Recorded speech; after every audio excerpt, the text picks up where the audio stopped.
Okay, let's unpack this. Yeah.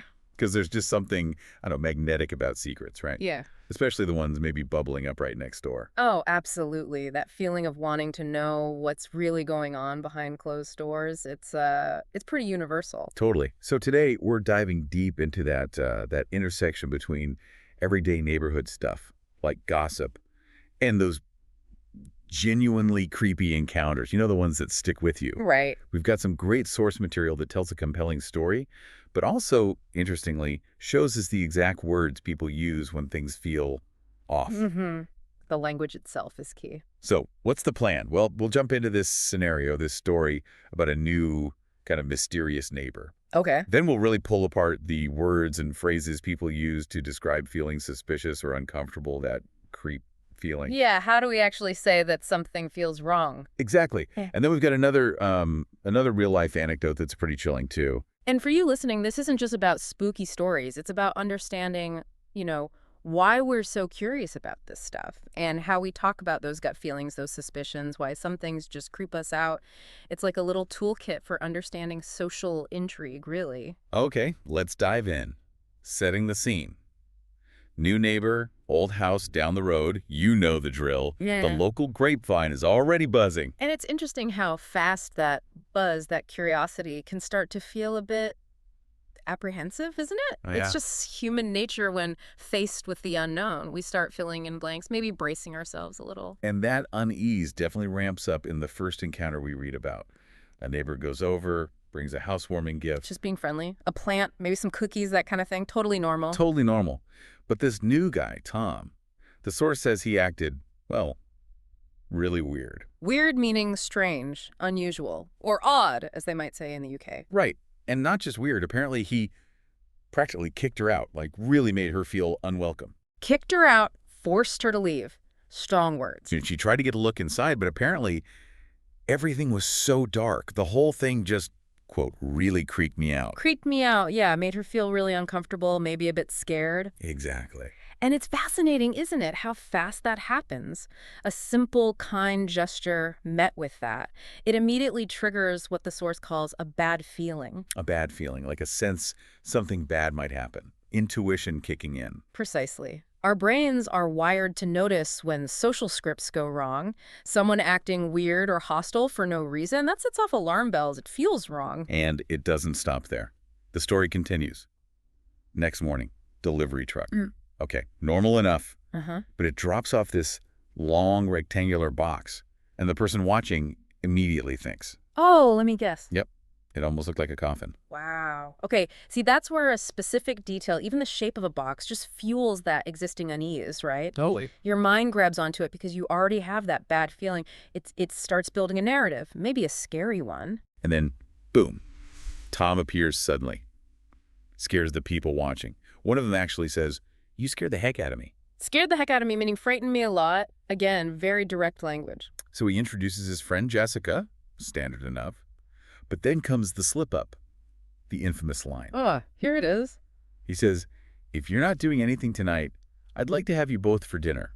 I'd like to have you both over for dinner." Oof. Have you both for dinner. Yeah. That is memorable. Right. But it raises a really interesting point, doesn't it? How much do we or should we read into one slip of the tongue, especially when we're already suspicious? Yeah, good question. Because when you've already decided something's creepy, a mistake like that feels less like a mistake and more like confirmation. Is it revealing truth or just feeding our existing fear? It's potent, that kind of verbal fumble. Yep. Which leads us perfectly into the language people use to share these stories, like how you start telling someone about this stuff. The gossip itself. Yeah. The sources point out some really natural ways people do it. Like instead of just, "Did you know?"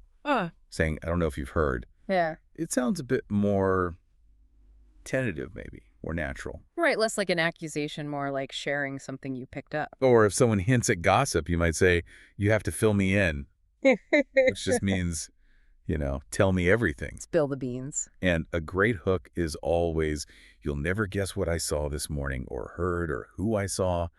It just pulls people right in. It does. And if you think about it, this gossip thing, it's almost like a collective processing unit, isn't it? Huh. What do you mean? Well, it's how we as humans share information, especially stuff that's outside the norm, stuff that feels weird or creepy. We talk about it to try and make sense of it together, validate those bad feelings. Yeah, okay, that makes sense. Like checking in with the group. Did you see that too? Is that weird to you? Exactly. It's a way of understanding our social environment. Okay, so speaking of creepy, there's another story in the sources. A different kind of unsettling. This one's from someone who lived out in the country. Yeah. Where supposedly everybody knows everybody's business. Uh-huh. Small town vibes. Right. And the gossip was about this guy who owned a scrapyard, Yeah. had a wife, kids. Then one day, the wife just Yeah. vanished. Oh, wow. Gone. Years go by. Then the police start digging up the scrapyard. Literally digging. Oh, no. The local talk, the gossip, was that they were looking for her body. Grim. Really grim. Did they find anything? That's the thing. The person telling the story moved away before it was resolved. They never found out. So it ends with this really chilling thought. Maybe they were just looking for an old car. Maybe not. Ooh, that maybe not. That hits hard, doesn't it? Yeah. Because it's not just the possible crime that's disturbing there. It's the not knowing. Yeah. The ambiguity.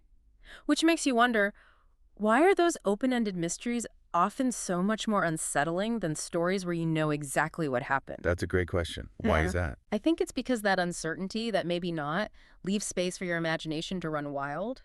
It forces you to consider the worst possibilities, and that makes the fear feel more personal, more persistent. It lingers. Right. It sticks with you because you haven't closed the case in your own head. So let's wrap this up.